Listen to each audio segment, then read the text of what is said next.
Aladdin and the Enchanted Lamp. Chapter 6. There and Back Again. In the evening, Aladdin and his friends finished hunting and began to go home.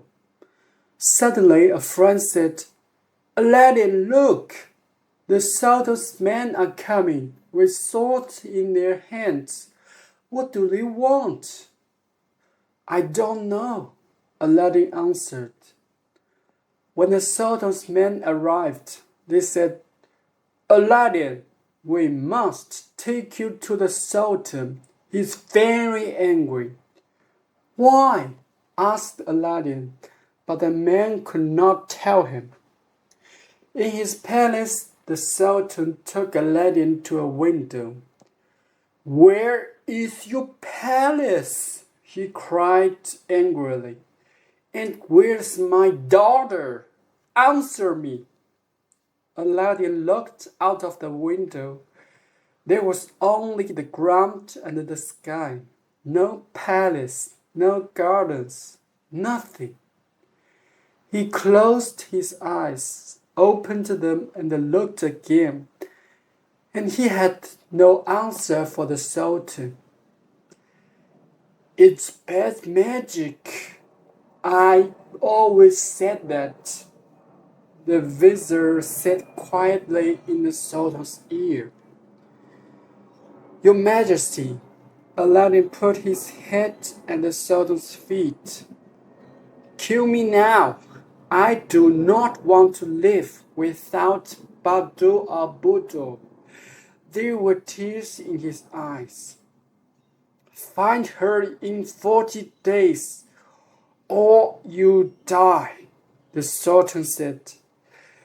"I hear and obey, Your Majesty," Aladdin answered. But without his magic lamp, what could Aladdin do? He went out from the city and looked for his wife and his palace. But of course he did not find them. After 37 days, he sat by a river and cried, "Oh, Badu or Budu, my love, where are you? Where can I look now?" He put his hands into the water of the river, and then he saw the magician's ring on his little finger. He began to rub it. Whoosh! Out of the blue smoke came the genie of the ring. "What is your wish, master?" he asked. "Find my wife and bring her back to me," answered Aladdin. "Please." "Master, I cannot do that. The genie of the lamp took the princess away, and only the genie of the lamp can bring her back. But I can take you to her." "Take me then, quickly." To hear is to obey. It is many, many miles from Arabia to Morocco. But Aladdin was there in a second. And there was his palace. In front of him, he went into the gardens and looked up at the windows. "Badu Abudu!" he cried. "Are you there?" In the palace, Badu Abudu heard him. "Is that Aladdin?" he thought. "But he is far away in Arabia." She went to the window, opened it, and looked out. "Aladdin!" she cried. "Oh, my love!" For the first time in many days, Aladdin smiled. "Come up quickly," the princess called. "The magician is not here now." Her slave girl ran down and opened the little door into the gardens. Aladdin ran up to the princess's rooms, and in a second she was in his arms. "Oh, my love," the princess said, "a bad man carried me here, a magician. His name is Ebenezer, and I am going to kill him," said Aladdin. "Tell me, does he have my old lamp?" "Yes," Badu Abudo said. "He always carries it with him. I know about its magic now, because he told me. Oh, why did I give it away?" "Listen, my love," said Aladdin. "I'm going to give you some sleeping powder. When he comes here again, you must give him a drink and put the powder in it. When he is asleep, I can kill him. Don't be afraid. I'm going to take you home very soon. Now for some good magic." He began to rub his ring. "Whoosh! What is your wish, master?" said the genie of the ring. "Bring me some sleeping powder," said Aladdin. "To hear is to obey." In a second, the genie was back with some sleeping powder. Then Aladdin and the princess waited for Ebenezer. In the evening, they heard him on the stairs. "Don't be afraid," Aladdin said quietly to his wife. "I am in the next room and can be with you in a second." He went quickly into the next room and stood behind the door.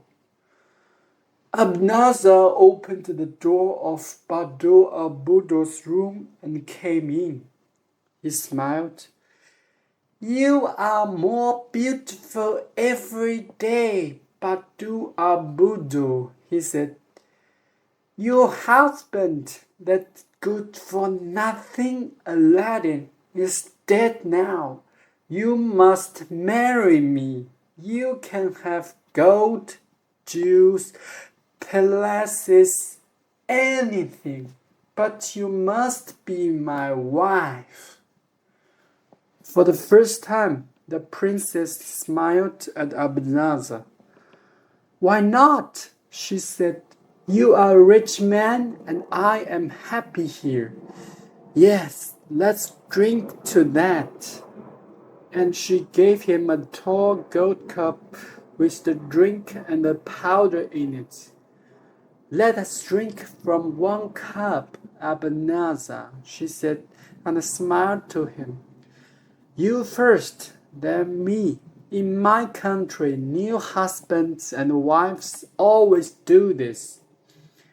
"To Badu Abudo, the most beautiful woman in Morocco," Ebenezer said happily, "and my wife." He looked into Badu Abudo's eyes and began to drink. Very afraid, the princess watched him. But it was a good sleeping powder, and after 5 seconds, Ebenezer's eyes closed and he was asleep. The princess ran to the door of the next room. "Quick, Aladdin!" she called. Aladdin ran in with his sword and saw the sleeping magician. "Well done, my love," he said. "Now go into the next room and do not watch." Badu Abudo ran to the next room and closed the door. Aladdin put his hand in Ebenezer's pocket and took out of the lamp. He put it carefully into the pocket of his coat and then stood up. The sword did its work quickly, and Ebenezer never opened his eyes again. The princess came back into the room and ran to Aladdin.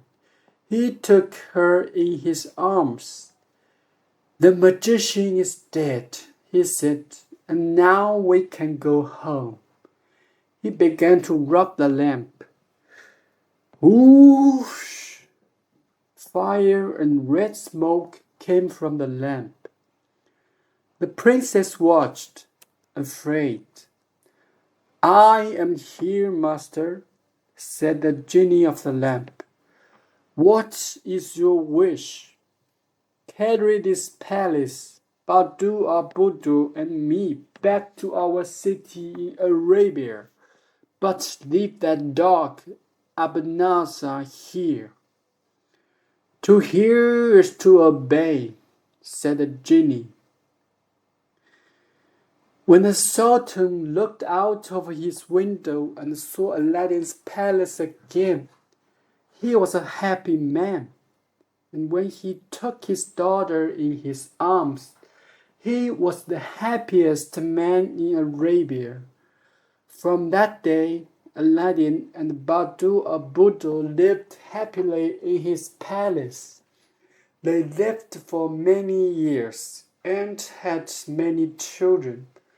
But Aladdin always carried the magic lamp with him, day and night.